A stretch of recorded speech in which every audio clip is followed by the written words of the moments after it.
A UN official called for enabling the government to organize relief work in Yemen, as the humanitarian crisis is exacerbating despite of the international humanitarian aid.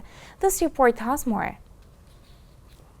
Warnings continue of the deterioration of living conditions in Yemen and the continuation of the humanitarian disaster, despite the chronic assistance provided by UN and international organizations within the framework of unconditional cash transfers to families in need of urgent assistance, while government calls for organizing relief work and official supervision are increasing. About $62.5 million will be dispersed during the current disbursement cycle until mid-October to provide a safety net for about 9.2 million people in more than 1.43 million families that are among the poorest and most vulnerable, including female-headed households or those with disabilities, funded by the World Bank and implemented by UNICEF in partnership with the Social Fund for Development. UNICEF indicated that this cash assistance is the only source of income for many families and is provided at disbursement sites through mobile teams and home delivery services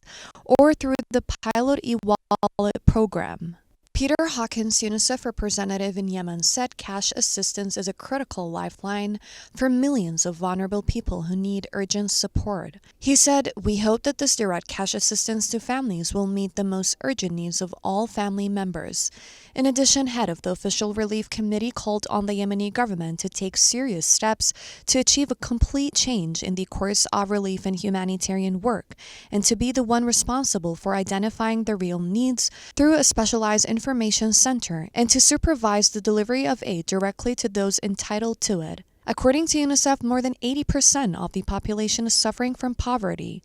The weak economy has led to inflation, making it difficult for millions of families to afford basic needs, including food, fuel, and water. A report issued by the United Nations and the Yemeni government revealed that wheat imports through the port of Al Hudaydah, which is under Houthi control, have decreased by 54% on a monthly basis, attributing this to the ongoing attacks in the Red Sea on transit ships, the recent Israeli attacks on the port, and the delays in supplier contracts. There are three factors that drive malnutrition, and malnutrition is common right across Yemen. The first factor is the conflict. The second factor is the economic collapse that has taken place over the past 8 years.